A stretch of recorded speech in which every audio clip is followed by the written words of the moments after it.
नमस्कार साथियों, स्वागत है आप सभी का मयूर ऑनलाइन क्लासेज के यूट्यूब चैनल पे। जैसा कि हमने कल भी बताया था कि अब 10th और 12th क्लास के लिए हम रिवीजन क्लासेज चला रहे हैं। तो आज की ये क्लास 10th मैथ्स के लिए होगी, जिसमें हम एक्सरसाइज स्टार्ट कर रहे हैं। Exercise 4, linear equation of two variables, दो चरों वाले रैखिक समीकरण युग्म।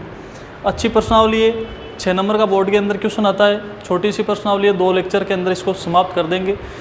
इन क्लासों के अंदर जैसा कि मैंने बताया रिवीजन क्लासेज है, तो इन क्लासों के अंदर कंसेप्ट से ज़्यादा जोर हमारा क्वेश्चनों के ऊपर रहेगा। क्लियर है? तो आज हम स्टार्ट करेंगे linear equation of two variables. क्या स्टार्ट करेंगे? Linear equation of two variable, यानी कि दो चरों वाले रैखिक समीकरण युग्म। पाठ्य पुस्तक की एक्सरसाइज नंबर 4 है ये, दो चरों वाले रैखिक समीकरण युग्म। देखो इसके अंदर कौन कौन से नाम आ रहे हैं, जैसा कि मैं नाम बताया आपको, दो चरों वाले रैखिक समीकरण युग्म। सबसे पहले पढ़ने से पहले हम इसका जो नाम है उसका अर्थ समझेंगे। दो चरों यानी कि जो भी इक्वेशन होगी उसके अंदर दो चर विद्यमान होंगे, टू वेरिएबल्स अवेलेबल होंगे। दो चरों वाले रैखिक समीकरण, किस प्रकार की समीकरण बताई गई है? रैखिक। तो ध्यान से सुनेंगे। रैखिक समीकरण क्या होती है? ऐसी समीकरण जिसमें उपस्थित जो चर है उनकी अधिकतम घात 1 हो। कितनी हो? अधिकतम घात 1 हो। तो किस प्रकार का समीकरण कहलाता है? रैखिक समीकरण कहलाता है। क्लियर है यहाँ तक बात? इसके बाद में युग्म की बात हो रही है। युग्म यानी क्या होता है? जोड़ा। युग्म यानी क्या होता है? जोड़ा। जहाँ पे भी किसी जोड़े की बात की जाए तो जाहिर सी बात है उसको क्या बोल सकते हैं? युग्म बोल सकते हैं। क्लियर है? अब इसके अंदर basic fundamental of linear equation क्या होता है कि रैखिक समीकरण का मूल रूप क्या होता है उसको देखेंगे। तो देखो, जैसे मैंने लिखा ax प्लस by प्लस सी बराबर 0, तो ये इसके अंदर दो चर है, x और y। ABC क्या है? कांस्टेंट चर राशि, अचर राशि हैं। कांस्टेंट अचर राशि हैं, नॉन वेरिएबल। क्लियर है? ax प्लस by प्लस सी बराबर 0 से हम क्या समझ सकते हैं? दो चर विद्यमान है, x और y। x की पावर भी 1 है, y की पावर भी 1 है, और चर भी कितने हैं? 2 है। तो ये किस प्रकार की समीकरण हुई? दो चरों वाली रैखिक समीकरण हुई। ये क्या है? दो चरों वाली रैखिक समीकरण का मूल रूप। यहाँ पे a, b और c के अलग अलग मान आते जाएंगे और अलग अलग रैखिक समीकरण हमें प्राप्त होती जाएगी। क्लियर है यहाँ तक? अब जैसा कि हम प्रश्नावली के नाम में देख रहे हैं समीकरण युग्म। युग्म यानी होता है जोड़ा। जब दो चीज़ें एक साथ आती है तो उसको क्या बोला जाता है? जोड़ा बोला जाता है। तो कहने से ये तात्पर्य है, इस प्रश्नावली के अंदर हम किसकी बात करेंगे? जोड़े की बात करेंगे। किसकी बात करेंगे? जोड़े की, युग्म की बात करेंगे, एक पेयर की बात करेंगे। क्लियर है? तो जब पेयर की बात होगी तो समीकरणें भी कितनी होंगी? 2 होंगी। तो इसको मैंने दे दिया a1x plus b1y plus c1 बराबर 0 equation 1, a2x plus b2y plus c2 बराबर 0 इक्वेशन नंबर 2। ये हमारी दो समीकरणें होगी। किस प्रकार की समीकरण है? x और y दो वेरिएबल है दोनों के अंदर, दोनों की पावर कितनी? हाईएस्ट 1 है, यानी कि रैखिक समीकरण है, रैखिक समीकरण युग्म। और जब दो समीकरण एक साथ आ गई तो ये क्या हो गया? रैखिक समीकरण युग्म हो गया। आई बात समझ में? क्या हो गया? रैखिक समीकरण युग्म हो गया। तो यहाँ तक बात कर ली हमने। अब हम देखेंगे जो इनके गुणांक है। आप ध्यान से देखोगे, इसको बड़े ध्यान से ध्यान दोगे और देखोगे तो जो ये दो समीकरण है हमारे पास रैखिक समीकरण, उसमें दो चर राशियाँ हैं x और y।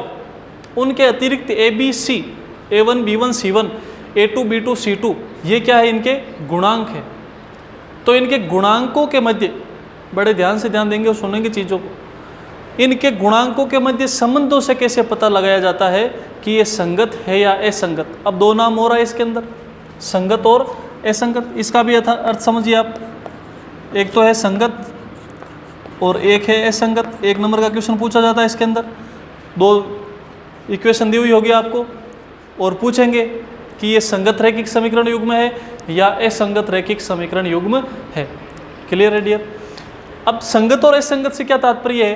किसी रैखिक समीकरण युग्म का हल विद्यमान हो, हल विद्यमान हो तब तो ये संगत होता है, और हल नहीं हो तब ये किस प्रकार का रैखिक समीकरण युग्म कहलाता है? असंगत रैखिक समीकरण युग्म कहलाता है। क्लियर है यहाँ तक? अब आगे हम किसकी चर्चा करेंगे? एक नंबर का क्वेश्चन बनता है ऑलमोस्ट, जो इनके गुणांक है A1 B1 C1 A2 B2 और C2, इनके मध्य संबंधों से हम कैसे पता लगाएंगे कि इन रैखिक समीकरणों का हल विद्यमान है या नहीं? अगर हल विद्यमान है तो किस प्रकार का हल विद्यमान है? क्लियर है? तो देखिए आप, संगत असंगत समझ में आ गया? संगत असंगत क्या होता है? जब हल विद्यमान हो तब तो संगत, और हल विद्यमान नहीं हो तब असंगत। क्लियर है डियर? देखिए गुणांकों के मध्य संबंध कैसे दिखाएंगे? यदि first condition A1 upon A2 is not equal to B1 upon B2, A1 upon A2 is not equal to B1 upon B2, तो इस प्रकार की कंडीशन में, यानी कि 3 अनुपात है यहाँ पे, A1 बटा A2, B1 बटा B2 और C1 बटा C2, इन तीनों में से कोई से भी दो आपस में बराबर नहीं है। ये लिखने का मतलब क्या है? कोई से भी दो आपस में बराबर नहीं है, तो रैखिक समीकरण युग्म संगत होगा। और क्यों होगा संगत? रेखाएं कैसी होंगी? प्रतिच्छेदी, प्रतिच्छेदी रेखाएं होंगी। अब इसको ध्यान से समझो आप प्रैक्टिकली। ये कोई हमारा ग्राफ है, एक रेखा ये है और दूसरी रेखा इधर से आ रही है। ये दोनों रेखाएं कैसी दिखाई दे रही है? प्रतिच्छेदी। प्रतिच्छेदी रेखाओं का मतलब दो ऐसी रेखाएं जो आपस में एक दूसरे को किसी बिंदु पे प्रतिच्छेद करती है, वो क्या कहलाती है? प्रतिच्छेदी रेखाएं कहलाती है। यहाँ पे ये लाइन 1 मान लो, ये लाइन 2 मान लो, दोनों लाइन एक दूसरे को एक बिंदु पे प्रतिच्छेद कर रही है, इसको मान लिया A। तो बेसिकली इस प्रश्नावली के माध्यम से हम क्या करेंगे? दो चरों वाले रैखिक समीकरण युग्म प्रश्नावली का नाम है। इसमें हम आलेखीय विधि से दो रेखाओं का या रैखिक समीकरण युग्म का हल विद्यमान है तो उसका ज्ञात करेंगे। और हल क्या होगा? देखो, जब दो रेखाएं प्रतिच्छेद करेगी तो एक तो x पे कोई ना कोई बिंदु होगा और एक y पे कोई ना कोई बिंदु होगा, तो यहाँ से x और y की वैल्यू आएगी, और यही क्या होता है? हल होता है। किसी भी इक्वेशन के अंदर उपस्थित चरों का मान निकाल लेना ही उस रैखिक या उस समीकरण का हल होता है। किसी भी समीकरण को हल करने से क्या तात्पर्य होता है? कि उसमें उपस्थित चरों का हम मान निकाल लेते हैं। Clear my dear?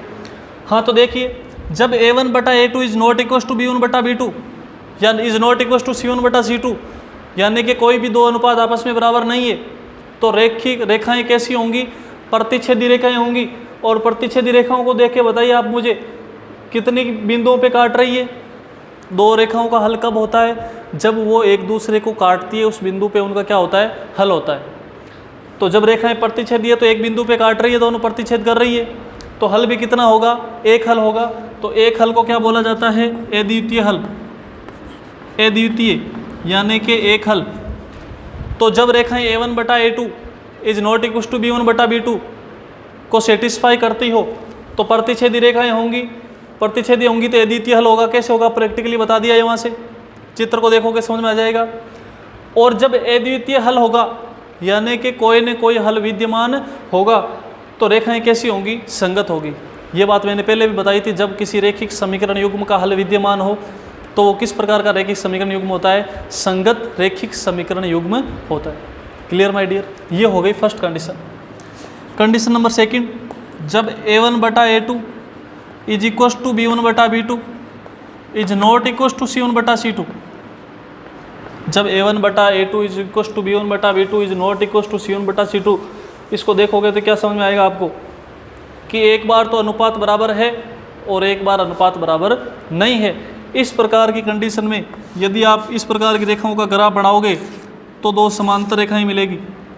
ये लाइन 1 है और ये लाइन 2 है, तो दोनों रेखाएं कैसी होंगी? समांतर होगी। बड़े ध्यान से ध्यान देंगे और याद रखेंगे कि A1 बटा A2 यदि बराबर है B1 बटा B2 और बराबर नहीं है C1 बटा C2, तो जो पेयर है लीनियर इक्वेशन का, रैखिक समीकरण युग्म है, वो दोनों रेखाएं कैसी होंगी? समांतर होंगी। और मैंने पहले भी बताया था कि किसी रेखाएं, दो रेखाओं का हल कब विद्यमान होता है? जब वो एक दूसरे को प्रतिच्छेद करती है, किसी न किसी बिंदु पे एक दूसरे से मिलती है, उसी बिंदु पे x और y का मान है वो हल होता है। और जब दो रेखाएं समांतर होगी तो आप देखिए, बताइए ये दोनों मिलेगी क्या? कभी भी एक दूसरे से मिलेगी नहीं। और मिलेगी नहीं तो कोई हल नहीं होगा, कोई हल नहीं होगा। कोई हल नहीं होगा तो रैखिक समीकरण युग्म कैसा होगा? असंगत होगा। और ये कब था? जब रेखाएं क्या थी? समांतर थी। क्या थी? रेखाएं समांतर थी। Clear my dear? Property number 3, when a1 upon a2 is equals to b1 upon b2 is equals to c1 upon c2, यानी कि तीनों अनुपात आपस में बराबर हो। तो कहने से क्या तात्पर्य? ये दो रेखाओं की बात हो रही है, तीनों अनुपात समान हो, यानी कि तीनों गुणांक समान है। x प्लस वाई बराबर 2,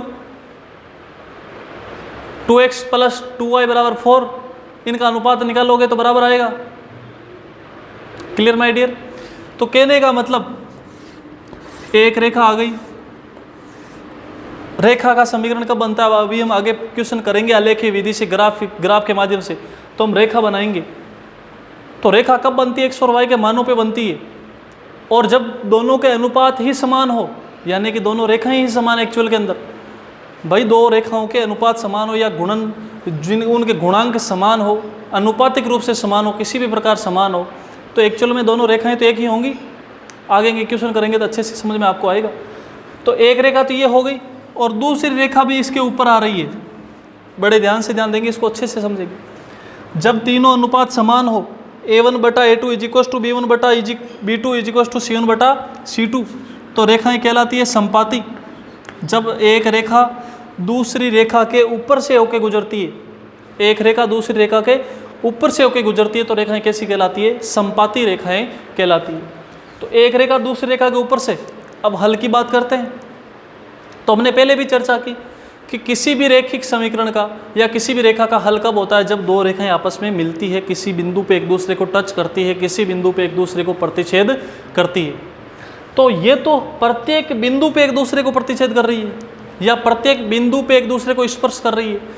भाई एक रेखा है, ये दो चौक है हमारे पास, एक चौक इस दूसरी चौक के ऊपर है। अब हम बोलेंगे कितने बिंदुओं पे मिल रही है? तो ये तो जितने भी बिंदु इनके अंदर संभव है उन सभी बिंदुओं पे मिल रही है। तो इसी प्रकार इस रेखा को कितना ही बढ़ाते जाओ, दूसरी वाली रेखा भी उसके ऊपर ऊपर चलती जाएगी। तो कहने से क्या तात्पर्य हुआ? अनंत बिंदुओं पे एक दूसरे को स्पर्श करती है, अनंत बिंदुओं पे एक दूसरे को टच करती है, तो इसके हल भी कितने होंगे? अनंत हल होंगे। कैसे हल होंगे? अनंत हल होंगे। और अनंत हल है तो रैखिक समीकरण युग्म कैसा होगा? संगत होगा। क्लियर है? लास्ट वाले को अच्छे से समझना। एक बार आप इसको नोट कीजिए, देखिए, नहीं समझ आए तो रिवर्स कीजिए और उसको वापस देखिए।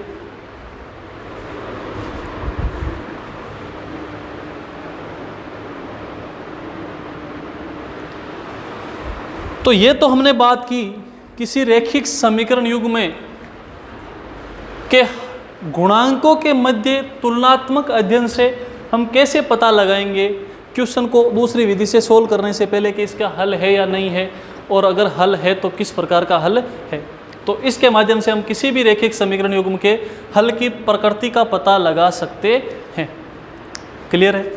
अब हम आगे चलते हैं क्वेश्चनों के ऊपर। इसी के ऊपर बेस्ड क्वेश्चन करेंगे। अब देखिए, इसको मिटा देता हूँ मैं आपको। कोई भी चीज़ नोट करनी है तो आप उस वीडियो को पॉज करके नोट कर सकते हैं, समझ में नहीं आए तो रिवर्स करके वापस देख सकते हैं। अच्छे से पढ़ाई करनी है, अच्छी अपॉर्चुनिटी मिल रही है आपको। कोरोना जैसी महामारी के अंदर भी हमारी पूरी कोशिश है कि आपकी पढ़ाई डिस्टर्ब नहीं हो, इसलिए आप भी पढ़ते रहे और अपने जो भी कलीग है साथ पढ़ने वाले उनको भी बताते रहे, वो भी पढ़ते रहे। अब देखो क्वेश्चन है आपके पाठ्य पुस्तक का क्वेश्चन नंबर 1, अनुपातों की तुलना से बताइए कि दिए गए रैखिक समीकरण युग्म संगत है या असंगत। देखो क्वेश्चन नंबर 1, इसको भी मिटा देते हैं, इसका क्या काम है। देखिए क्वेश्चन नंबर 1 आपकी पाठ्य पुस्तक का, एक रैखिक समीकरण युग्म दिया हुआ है 2x minus 3y, 2x minus 3y is equal to 8, 4x minus 6y, 4x minus 6y is equal to 9। ये हो गई इक्वेशन 1। और ये हो गई इक्वेशन 2। तो समीकरण एक और देखो, इस प्रश्नावली के नाम में लीनियर इक्वेशन और यहाँ पे एक नाम और है, इक्वेशन एंड इनइक्वालिटीज।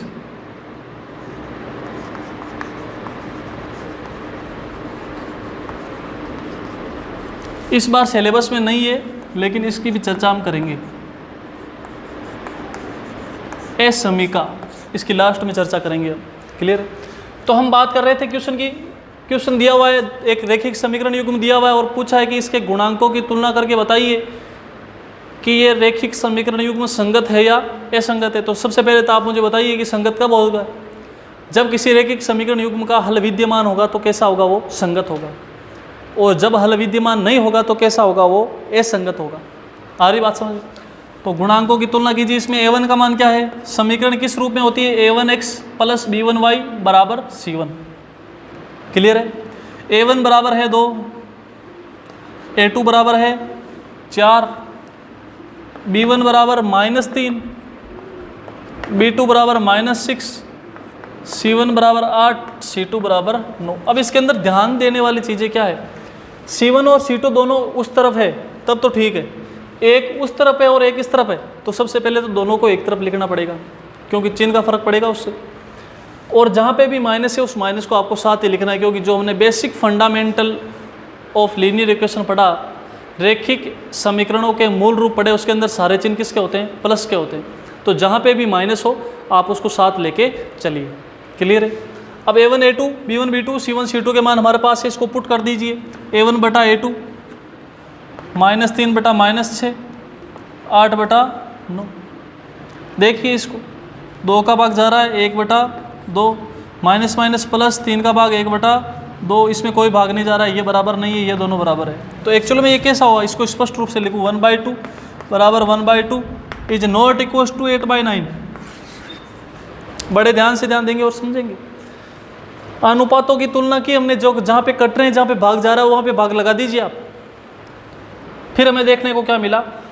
a1 बटा a2 बराबर है b1 बटा b2 is not equal to c1 बटा c2। हमने अभी पहले पढ़ा था property number 2, a1 upon a2 is equal to b1 upon b2 is equal to is not equal to c1 बटा c2। यानी कि एक बार बराबर है एक बार बराबर नहीं है, तो रेखाएं कैसी होंगी? समांतर होंगी। कैसी होंगी? समांतर होंगी, तो हल नहीं होगा, आपस में नहीं मिलेगी तो हल नहीं होगा, और हल नहीं होगा तो रैखिक समीकरण युग्म कैसा होगा? असंगत होगा। और यही क्वेश्चन में पूछा है कि रैखिक समीकरण युग्म को हल करके आप बताइए कि संगत है या असंगत। तो सिंपल सी बात है, a1 बटा a2 बराबर b1 बटा b2 is not equal to c1 बटा c2। तो रैखिक समीकरण युग्म समांतर होगा, समांतर होगा तो स्पर्श नहीं करेगा, प्रतिच्छेद नहीं करेगा, तो सॉल्यूशन नहीं होगा, सॉल्यूशन नहीं होगा तो असंगत होगा। Clear my dear? एक क्वेश्चन और लेते हैं इसका, इसी का दूसरा क्वेश्चन लेते हैं। देखिए दूसरी इक्वेशन है 2x 3x minus y, 3x minus y is equal to 2, 6x minus 2y, 6x minus 2y is equal to 4। Equation number 1, equation number 2। Clear my dear? तो देखिए 3x minus y is equal to 2, 6x minus 2y is equal to 4। यहाँ पे a1 का मान कितना है? 3, a2 का मान 6, b1 का मान -1, b2 का मान -2, c1 का मान 2, c2 इज 4। और वैल्यू पुट कर देते हैं। a1 बटा a2 बराबर b1 बटा b2 बराबर c1 बटा c2 वाले के अंदर किसको सेटिस्फाई करते हैं? a1 बटा a2 बराबर b1 बटा b2 बराबर c1 बटा c2, माइनस माइनस प्लस भाग देंगे 1 बटा 2 बराबर 1 बटा 2 बराबर 1 बटा 2, तीनों बराबर है।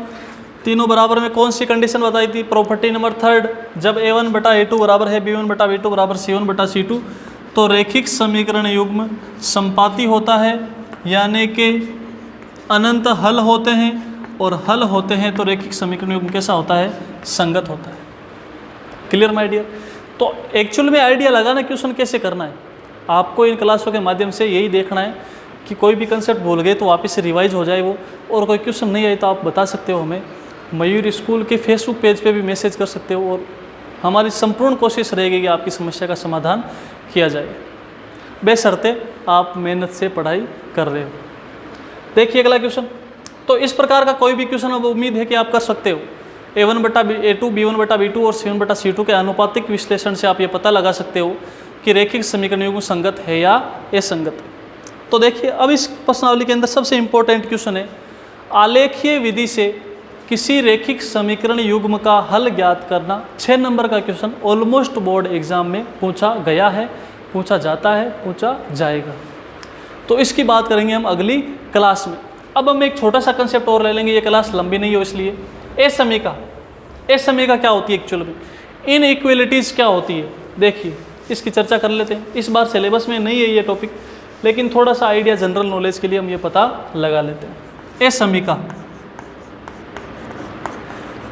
असमीका इनइक्वालिटीज़। असमीका क्या होती है, नाम से पता चल रहा है। समीका यानी समीकरण, असमीका यानी जो समीकरण नहीं है। समीका इक्वेशन, असमीका इनइक्वालिटीज बराबर नहीं है। For example x plus y is equal to 2, ये क्या है, एक इक्वेशन है, समीकरण है। किसी भी व्यवस्था के अंदर बराबर का चिन्ह विद्यमान हो तो वो समीकरण कहलाती है। नॉर्मल सी डेफिनेशन है इक्वेशन की। बराबर का चिन्ह विद्यमान हो तो वो क्या हो जाती है, समीकरण हो जाती है। क्लियर है। लेकिन असमीका में क्या होती है, असमीका के अंदर कुछ चिन्ह होते हैं, greater than, less than, greater than, equal to, less than, equal to, ये सारे चिन्ह हैं। जहाँ पे भी ये दिखाई दे वो क्या कहलाती है, इनइक्वालिटीज कहलाती है, असमीका कहलाती है। फॉर एग्जाम्पल क्यों कहलाती है ये भी देखेंगे हम, नॉर्मल सा कंसेप्ट है। वापिस वही लेते हैं, x plus y greater than 2, comparison करना है x plus y is equal to 2, comparison करना है x plus y less than 2, comparison करना x plus y greater than equal to 2, comparison करना x plus y less than equal to 2। ये सारी व्यवस्थाएं हैं। इसके अंदर सबसे पहले आप इसको देखिए, x प्लस वाई बराबर 2, बराबर का चिन्ह विद्यमान है, यानी समीकरण है कि x प्लस वाई का मान निकालोगे तो 2 ही आएगा। क्लियर है। लेकिन इसको देखो आप, x plus y greater than 2, कि x और y का मान निकाल के जोड़ोगे तो 2 से बड़ा आएगा। 2 से बड़ा कोई भी मान हो सकता है, निश्चित नहीं है।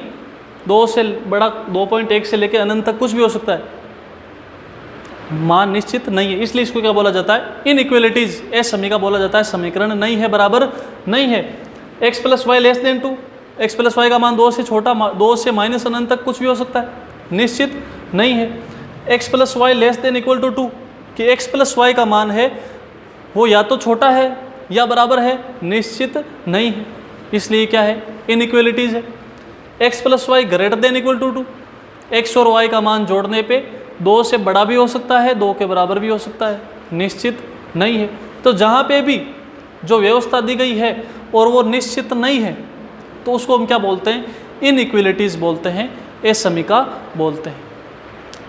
तो डियर स्टूडेंट, आज की क्लास में हमने क्या बात की, क्लास 10th की एक्सरसाइज नंबर 4 2 चरों वाले रैखिक समीकरण युग्म स्टार्ट किया हमने, और उसके अंदर हमने चर्चा की सबसे पहले उसकी डेफिनेशंस की, फिर हमने बात की रैखिक समीकरण युग्म कैसा होता है, उससे संगत हल होता है या असंगत होता है, हल विद्यमान है तो संगत है, विद्यमान नहीं है तो असंगत है, उसका पता कैसे लगाते हैं उसकी भी अनुपातिक विश्लेषण से हमने पता लगाया। और फिर हमने बात की इनइक्वालिटीज़ की, असमीका की क्या होती है।